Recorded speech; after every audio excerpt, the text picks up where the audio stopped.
പ്രിയപ്പെട്ടവരെ, പശ്ചിമേഷ്യയിൽ നടക്കുന്ന സംഘർഷത്തിൻ്റെ പശ്ചാത്തലത്തിൽ പലപ്പോഴും കപ്പൽ ഗതാഗതം താറുമാറാകുന്ന സ്ഥിതി നമ്മൾ കാണുന്നുണ്ട്. ഇപ്പോൾ ഏറ്റവും വലിയ പ്രതിസന്ധി നിലനിൽക്കുന്നത് ഹോർമൂസിലാണ് ഈ അമേരിക്ക ഇറാൻ ഏറ്റുമുട്ടൽ നടക്കുന്നത്. പക്ഷേ ഇതിൻ്റെ പ്രതിഫലനം എന്നോണം സൂയസ് കനാൽ അടക്കമുള്ള പ്രദേശങ്ങളിലും പലപ്പോഴും ഈ പ്രതിസന്ധി ഉണ്ടാകാറുണ്ട്. നമുക്കറിയാം, ഇന്ത്യയിൽ നിന്ന് യൂറോപ്യൻ രാജ്യങ്ങളിലേക്കുള്ള പ്രധാന മാർഗമാണ് സൂയസ് കനാൽ, അതായത് ചെങ്കടലിനെയും അതോടൊപ്പം തന്നെ മെഡിറ്ററേനിയനെയും ബന്ധിപ്പിക്കുന്ന ഈ ഒരു കപ്പൽ പാത. ഈ കപ്പൽ പാതയിൽ വലിയ വെല്ലുവിളി ഉണ്ടാകുന്നത് സൗദിക്ക് നേരെയുള്ള ആക്രമണം പലപ്പോഴും ഹൂത്തികളുടെയും ഹിസ്ബുള്ളയുടെയും ഭാഗത്ത് നിന്ന് ഉണ്ടാകുമ്പോഴാണ്. ലെബനനിൽ നിന്നും അതോടൊപ്പം തന്നെ യമനിൽ നിന്നും സൗദിയുടെ കപ്പലുകളെ തടയുക, അല്ലെങ്കിൽ ഇതുവഴി പോകുന്ന കപ്പലുകളെ ആക്രമിക്കുക. അത് ഇറാന് പിന്തുണ പ്രഖ്യാപിച്ചുകൊണ്ടാണ് ഇങ്ങനെയുള്ള സായുധ ഗ്രൂപ്പുകൾ പലപ്പോഴും സൂയസ് കനാലിൽ സംഘർഷം ഉണ്ടാക്കുന്നത്, അവിടെ കപ്പൽ ഗതാഗതം തടസ്സപ്പെടുത്തുന്നത്. ഇത് ഇന്ത്യയും ചൈനയും ഉൾപ്പെടെയുള്ള പല രാജ്യങ്ങൾക്കും ബുദ്ധിമുട്ട് സൃഷ്ടിക്കുന്നുണ്ട്. അവിടെയാണ് മറ്റൊരു പുതിയ പാതയുടെ സാധ്യത തുറക്കുന്നത്. റഷ്യയുമായി ഇന്ത്യ ഇപ്പോൾ സജീവമായ ചർച്ചയിലാണ്. അടുത്ത വർഷത്തോടു കൂടി, അതായത് 2027 റഷ്യയുടെ തീരം വഴി, വടക്കൻ തീരം വഴി യൂറോപ്പിലേക്ക് പ്രവേശിക്കുന്ന ഒരു കപ്പൽ പാത, വടക്ക് കിഴക്കൻ തീരം വഴി യൂറോപ്യൻ രാജ്യങ്ങളിലേക്ക് നമ്മുടെ ചരക്കുകൾ എത്തിക്കുകയും അവിടെ നിന്ന് സാധനങ്ങൾ ഇന്ത്യയിലേക്ക് കൊണ്ടുവരികയും ചെയ്യുന്നതിനുള്ള ഒരു ചർച്ച സജീവമായി നടക്കുന്നുണ്ട്.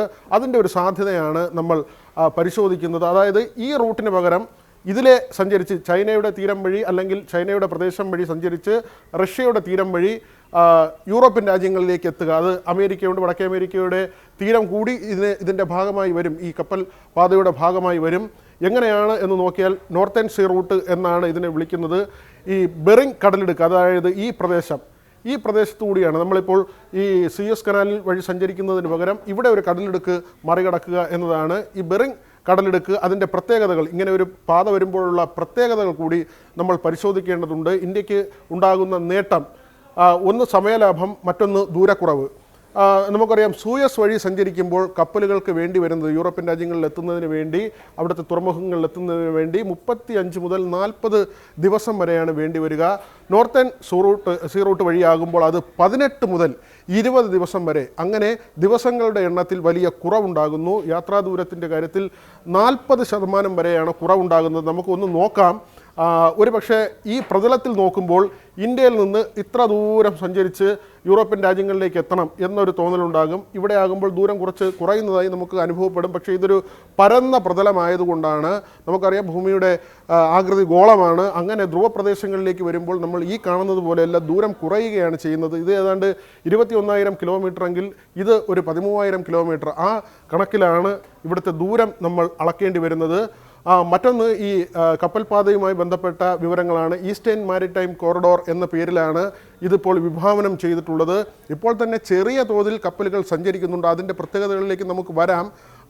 ചെന്നൈ മുതൽ വ്ളാഡിവോസ്റ്റോക്ക്, അതായത് റഷ്യയുടെ ഇവിടുത്തെ തുറമുഖമാണ്, റഷ്യയുടെ കിഴക്കൻ മേഖലയിലെ തുറമുഖമാണ്. ഈ തുറമുഖത്തിന് അടുത്തുകൂടി സഞ്ചരിച്ച് വടക്കോട്ട് സഞ്ചരിച്ചാണ് ഈ കടലിടുക്ക് കടന്ന് യൂറോപ്പിലേക്ക് കപ്പലുകൾ പ്രവേശിക്കുക. തിരിച്ചും ഇതുവഴിയുള്ള പാത തന്നെയാണ്. ആ തരത്തിലാണ് നമുക്ക് ഇങ്ങനെ ഒരു പാത വരുമ്പോൾ നമുക്ക് പ്രത്യേകിച്ച് കേരളത്തിന് എന്ത് മെച്ചം എന്നത് കൂടി ഒന്ന് പറഞ്ഞു പോകണം. കാരണം ചെന്നൈ കേന്ദ്രീകരിച്ചാണ് ഇത് ഈ കപ്പൽ പാത വിഭാവനം ചെയ്യുന്നതെങ്കിലും വിഴിഞ്ഞത്തിനും മെച്ചമുണ്ടാകും. കാരണം ഇനിയുള്ള കാര്യങ്ങൾ പരിശോധിക്കുമ്പോൾ നമുക്ക് അത് മനസ്സിലാക്കാൻ കഴിയും എങ്ങനെയാണെന്നുള്ളത്.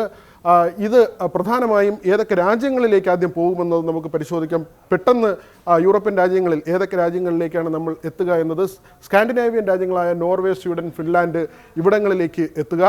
ബാൾട്ടിക് രാജ്യങ്ങൾ, എസ്തോണിയ, ലാത്വിയ, ലിത്വാനിയ തുടങ്ങിയ ഈ 3 രാജ്യങ്ങൾ, ആ രാജ്യങ്ങളിലേക്ക് എത്താനുള്ള വഴി.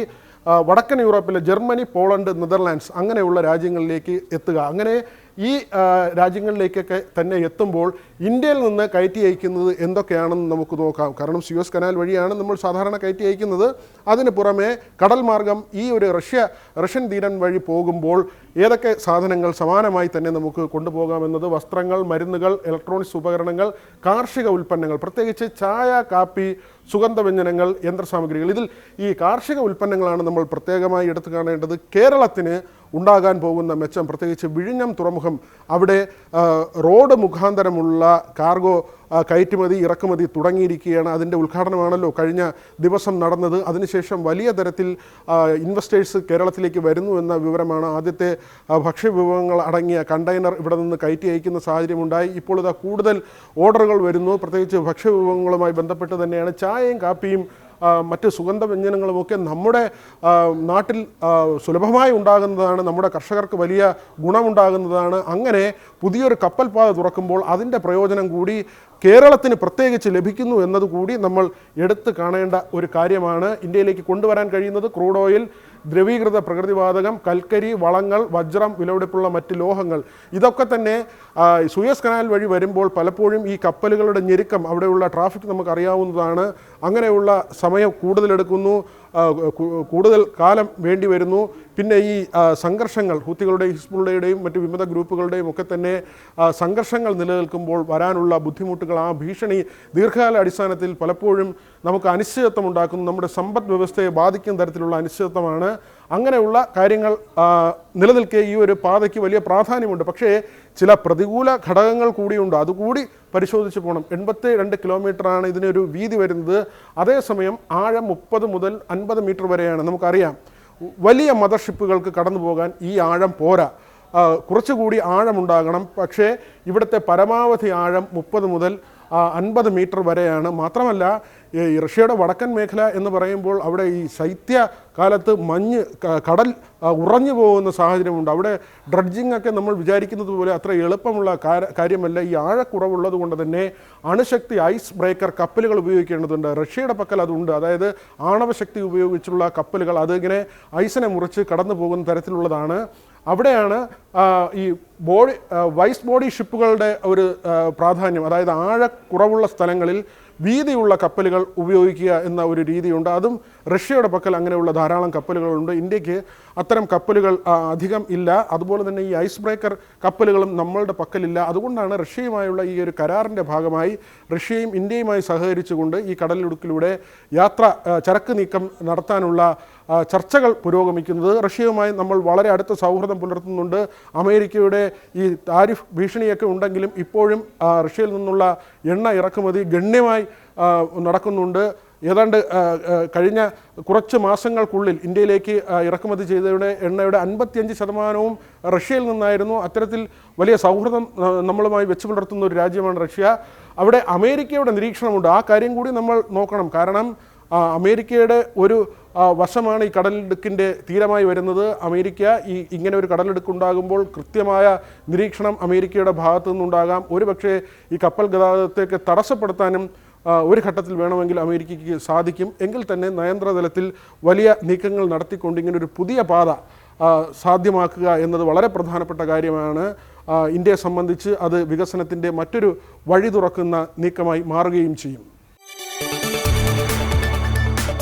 കൂടുതൽ വാർത്തകൾക്ക് news 18 Keralam YouTube channel subscribe ചെയ്യുക.